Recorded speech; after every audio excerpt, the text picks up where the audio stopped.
ನಟ ದರ್ಶನ್ಗೆ ಮತ್ತೊಂದು ಸಂಕಷ್ಟ ಎದುರಾಗ್ತಾ ಇದೆ. ಕಾರಣ ರೇಣುಕಾಸ್ವಾಮಿ ಕೊಲೆ ಕೇಸ್ಗೆ ಸಂಬಂಧಪಟ್ಟಂತೆ ಲಕ್ಷ ಹಣವನ್ನ ಕೂಡ ಅಲ್ಲಿ ನೀಡಲಾಗಿತ್ತು ಅನ್ನುವಂತಹ ವಿಚಾರಕ್ಕೆ ಸಂಬಂಧಪಟ್ಟಂತೆ ಐಟಿ ಎಂಟ್ರಿ ಕೊಟ್ಟಿದೆ. ಇವತ್ತು ಮತ್ತು ನಾಳೆ ನಟ ದರ್ಶನ್ ಅವರ ವಿಚಾರಣೆ ಇರುತ್ತೆ. ಹಾಗಾಗಿ ಈ ಸಂಕಷ್ಟವನ್ನ ಕೂಡ ನಟ ದರ್ಶನ್ ಎದುರಿಸಲೇಬೇಕಾಗಿದೆ. ಬಳ್ಳಾರಿ ಜೈಲಿಗೆ ಬಂದಿದ್ದಾರಂತೆ ದರ್ಶನ್ ಆಡಿಟರ್.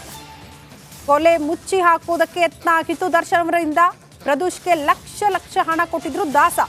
ಸರಿಸುಮಾರು 30 ಲಕ್ಷ ಅಂತ ಹೇಳಲಾಗ್ತಾ ಇದೆ. ಈಗ ಐಟಿ ಅಧಿಕಾರಿಗಳು ಎಂಟ್ರಿ ಕೊಟ್ಟಿರೋದ್ರಿಂದ ಸಹಜವಾಗಿ ಪ್ರಶ್ನೆ ಏನಂತ ಅಂದ್ರೆ, ಈ ದುಡ್ಡು ಎಲ್ಲಿಂದ ಬಂತು, ಯಾರು ಕೊಟ್ರು, ಇದರ ಮೂಲ ಏನು, ಇದಕ್ಕೆ ಸೂಕ್ತ ದಾಖಲಾತಿಗಳನ್ನ ಒದಗಿಸಬೇಕಾಗತ್ತೆ.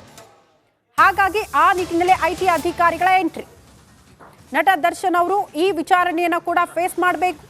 ಬಟ್ ಅದಕ್ಕೂ ಮುನ್ನ ದರ್ಶನ್ ಅವರ ಆಡಿಟರ್ ಭೇಟಿ ಕೊಟ್ಟಿದ್ದಾರೆ ಬಳ್ಳಾರಿ ಜೈಲಿಗೆ ಅನ್ನೋದ್ರ ಬಗ್ಗೆ ಮಾಹಿತಿ ಸಿಗ್ತಾ ಇದೆ. ದೃಶ್ಯ ಕೂಡ ಗಮನಿಸ್ತಾ ಇದ್ದೀವಿ. ದುಡ್ಡಿನ ಮೂಲ ಯಾವುದು, ಯಾರು ಕೊಟ್ಟರು, ಹೇಗೆ ಬಂತು, ಅಷ್ಟು ದುಡ್ಡು ಮನೆಯಲ್ಲಿ ಹೇಗಿತ್ತು, ಅದರ ಬಗ್ಗೆ ಮಾಹಿತಿ ಕೊಡಬೇಕು. ಯಾಕಾಗಿ ಅಷ್ಟು ದುಡ್ಡು ಮನೆಯಲ್ಲಿ ಇಟ್ಕೊಂಡಿದ್ರಿ, ಇದನ್ನ ಐಟಿ ಅಧಿಕಾರಿಗಳು ಪ್ರಶ್ನೆ ಮಾಡ್ತಾರೆ. ಈ ಬಗ್ಗೆ ಮತ್ತಷ್ಟು ಡೀಟೇಲ್ಸ್ ಅನ್ನ ಕೊಡ್ತಾ ಹೋಗ್ತಾರೆ ನಮ್ಮ ಪ್ರತಿನಿಧಿ ರೇಣುಕಾರಾಧ್ಯ ನೇರ ಸಂಪರ್ಕದಲ್ಲಿ ಜಾಯಿನ್ ಆಗ್ತಿದ್ದಾರೆ. ರೇಣುಕಾರಾಧ್ಯ, ಒಂದ್ ಕಡೆ ಜೈಲಲ್ಲೇ ವಿಲವಿಲ ಅಂತ ಒದ್ದಾಡ್ತಾ ಇರುವ ನಟ ದರ್ಶನ್ ಐಟಿ ಅಧಿಕಾರಿಗಳ ವಿಚಾರಣೆ ಫೇಸ್ ಮಾಡಬೇಕು, ದುಡ್ಡಿನ ಮೂಲದ ಬಗ್ಗೆ ಮಾಹಿತಿ ಕೊಡಬೇಕು. ಅದಕ್ಕೂ ಮುಂಚೆ ಅವರ ಆಡಿಟರ್ ಭೇಟಿ ಕೊಟ್ಟಿದ್ದಾರೆ ಅಂತ ಹೇಳಲಾಗ್ತಾ ಇದೆ. ಏನ್ ಬೆಳವಣಿಗೆ ಆಗ್ತಾ ಇದೆ ಮಾಹಿತಿ ಕೊಡೋದಾದ್ರೆ?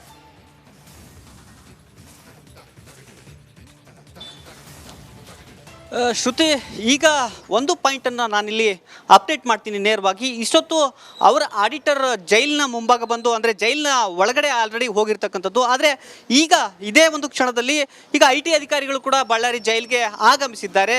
ಅಂದರೆ ಕೋರ್ಟ್ನಿಂದ ಪರ್ಮಿಷನ್ ತೆಗೆದುಕೊಂಡು ಬಿಟ್ಟು ದರ್ಶನ್ ಅವರನ್ನ 2 ದಿನಗಳ ಕಾಲ ವಿಚಾರಣೆ ಮಾಡ್ತಾರೆ. ಯಾಕಾಗಿ ಅಂದರೆ ರೇಣುಕಾಸ್ವಾಮಿ ಕೊಲೆ ಪ್ರಕರಣದಲ್ಲಿ ದರ್ಶನ್ ಸೇರಿದಂತೆ ಇತರ ಆರೋಪಿಗಳ ನಡುವೆ ಸಾಕಷ್ಟು ಹಣದ ವ್ಯವಹಾರ ಆಗಿದೆ.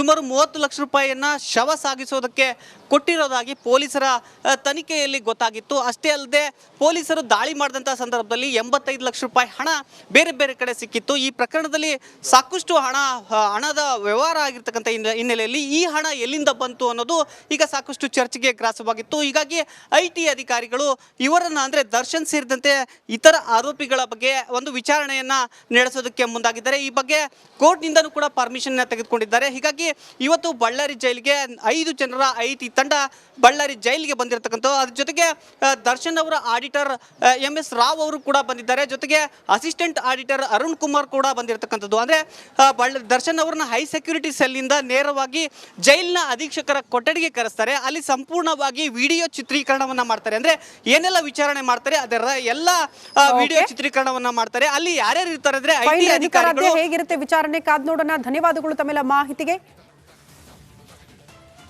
ನಟ ದರ್ಶನ್ಗೆ ಮತ್ತೊಂದು ಸಂಕಷ್ಟ ಎದುರಾಗ್ತಾ ಇದೆ. ಕಾರಣ ರೇಣುಕಾಸ್ವಾಮಿ ಕೊಲೆ ಕೇಸ್ಗೆ ಸಂಬಂಧಪಟ್ಟಂತೆ ಲಕ್ಷ ಹಣವನ್ನ ಕೂಡ ಅಲ್ಲಿ ನೀಡಲಾಗಿತ್ತು ಅನ್ನುವಂತಹ ವಿಚಾರಕ್ಕೆ ಸಂಬಂಧಪಟ್ಟಂತೆ ಐಟಿ ಎಂಟ್ರಿ ಕೊಟ್ಟಿದೆ. ಇವತ್ತು ಮತ್ತು ನಾಳೆ ನಟ ದರ್ಶನ್ ಅವರ ವಿಚಾರಣೆ ಇರುತ್ತೆ. ಹಾಗಾಗಿ ಈ ಸಂಕಷ್ಟವನ್ನ ಕೂಡ ನಟ ದರ್ಶನ್ ಎದುರಿಸಲೇಬೇಕಾಗಿದೆ.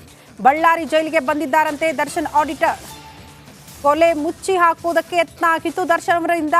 ಪ್ರದೂಷ್ಗೆ ಲಕ್ಷ ಹಣ ಕೊಟ್ಟಿದ್ರು ದಾಸ.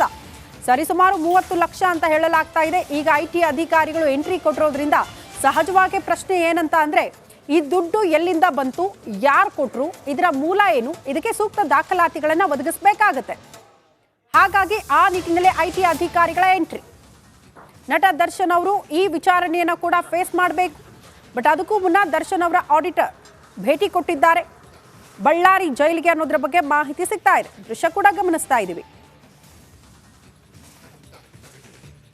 ದುಡ್ಡಿನ ಮೂಲ ಯಾವುದು, ಯಾರು ಕೊಟ್ಟರು, ಹೇಗೆ ಬಂತು, ಅಷ್ಟು ದುಡ್ಡು ಮನೆಯಲ್ಲಿ ಹೇಗಿತ್ತು, ಅದರ ಬಗ್ಗೆ ಮಾಹಿತಿ ಕೊಡಬೇಕು. ಯಾಕಾಗಿ ಅಷ್ಟು ದುಡ್ಡು ಮನೆಯಲ್ಲಿ ಇಟ್ಕೊಂಡಿದ್ರಿ, ಇದನ್ನ ಐಟಿ ಅಧಿಕಾರಿಗಳು ಪ್ರಶ್ನೆ ಮಾಡ್ತಾರೆ. ಈ ಬಗ್ಗೆ ಮತ್ತಷ್ಟು ಡೀಟೇಲ್ಸ್ ಅನ್ನ ಕೊಡ್ತಾ ಹೋಗ್ತಾರೆ ನಮ್ಮ ಪ್ರತಿನಿಧಿ ರೇಣುಕಾರಾಧ್ಯ ನೇರ ಸಂಪರ್ಕದಲ್ಲಿ ಜಾಯಿನ್ ಆಗ್ತಿದ್ದಾರೆ. ರೇಣುಕಾರಾಧ್ಯ, ಒಂದ್ ಕಡೆ ಜೈಲಲ್ಲೇ ವಿಲವಿಲ ಅಂತ ಒದ್ದಾಡ್ತಾ ಇರುವ ನಟ ದರ್ಶನ್ ಐಟಿ ಅಧಿಕಾರಿಗಳ ವಿಚಾರಣೆ ಫೇಸ್ ಮಾಡಬೇಕು, ದುಡ್ಡಿನ ಮೂಲದ ಬಗ್ಗೆ ಮಾಹಿತಿ ಕೊಡಬೇಕು. ಅದಕ್ಕೂ ಮುಂಚೆ ಅವರ ಆಡಿಟರ್ ಭೇಟಿ ಕೊಟ್ಟಿದ್ದಾರೆ ಅಂತ ಹೇಳಲಾಗ್ತಾ ಇದೆ. ಏನ್ ಬೆಳವಣಿಗೆ ಆಗ್ತಾ ಇದೆ ಮಾಹಿತಿ ಕೊಡೋದಾದ್ರೆ?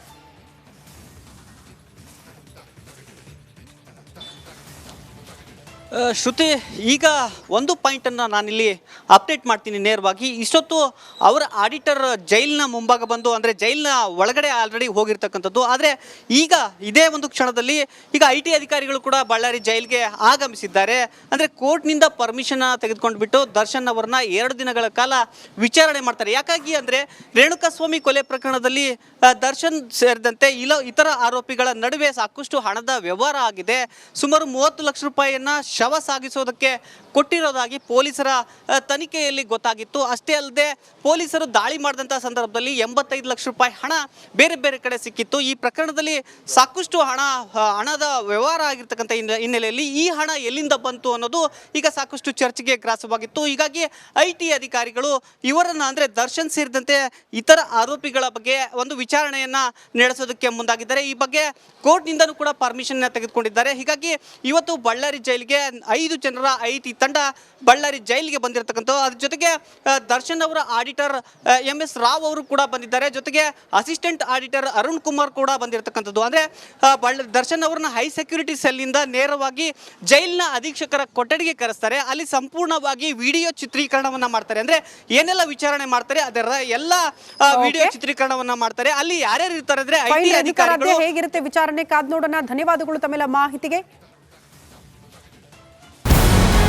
ನಮಸ್ಕಾರ, ಕರ್ನಾಟಕ ಪ್ರೈಮ್ ಟೈಮ್ಗೆ ಸ್ವಾಗತ. ನಾನು ಜಯಪ್ರಕಾಶ್ ಶೆಟ್ಟಿ. ಇಡೀ ಕರ್ನಾಡು ಇವತ್ತು ರೆಬೆಲ್ ಆಗಿ ನಿಂತಿದೆ. ಈ ಹಗರಣಗಳನ್ನು ಸದನದಲ್ಲಿ ಪ್ರಸ್ತಾಪ ಮಾಡಲು ಕೂಡ ಕಾಂಗ್ರೆಸ್ ಹಿಂದೇಟು ಹಾಕಿದ್ದೇಕೆ? ನಿಮ್ಗೆ ಸಂಬಳ ಅದಕ್ಕೆ, ನಿಮಗೆ ವಾಹನ ಅದಕ್ಕೆ, ನಿಮಗೆ ವೆಪನ್ ಅದಕ್ಕೆ, ನೀವು ಅದನ್ನು ಸೆರೆ ಹಿಡಬೇಕಾಗಿತ್ತು. ನೀವು ವಿದ್ಯುತ್ ಬರ ಇದೆ ಅಂತ ಹೇಳ್ತಾ ಇದ್ದೀರಿ. ಎಲ್ಲಿ ಬರ ಇದೆ ನೀವು ಹೇಳಬೇಕು. ಪಾಕಿಸ್ತಾನ್ ಆಕ್ಯುಪೈಡ್ ಕಾಶ್ಮೀರ್ ಅದು ಎಂದೆಂದಿಗೂ ನಮ್ಮದು. 40 ಮೆಷಿನ್ಗಳು ತಂದಿತ್ತು ನೋಟ್ ಎಣಿಸುವುದಕ್ಕೆ, ಅದೇ ಹಾಳಾಯಿತು. ಮಥುರಾದ ಗಲಾಟೆ ಇದೆಯಲ್ಲ, ಅದು ಸ್ಥಳೀಯವಾಗಿ ಕೂತು ಪರಿಹರಿಸಬಹುದಾದಂಥ ಕಾನೂನಿದೆ. ಗ್ಯಾರಂಟಿ ಯೋಜನೆಯಿಂದ ನಷ್ಟ ಆಗಿದೆ, ಲಾಭ ಆಗಿದೆ, ದಯವಿಟ್ಟು ಹೇಳಿ. Dawood Ibrahim most wanted criminal ಯಾವಾಗಾದ ಅಂದರೆ ಇಲ್ಲಿ ತನಕ ಭಾರತ ದೇಶದಲ್ಲಿ ಓರ್ವ ದಲಿತ ಪ್ರಧಾನಿಯಾದಂಥ ಇತಿಹಾಸವೇ ಇಲ್ಲ.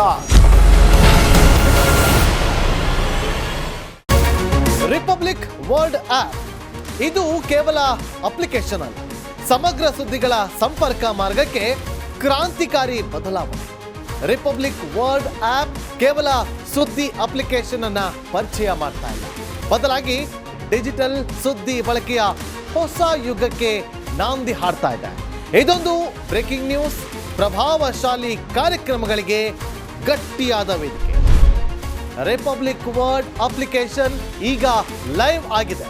ಗೂಗಲ್ ಪ್ಲೇ ಸ್ಟೋರ್ ಮತ್ತು ಆಪಲ್ ಆಪ್ ಸ್ಟೋರ್ ಎರಡರಲ್ಲೂ ಲಭ್ಯವಿದೆ. ಈಗಲೇ ಡೌನ್ಲೋಡ್ ಮಾಡಿ.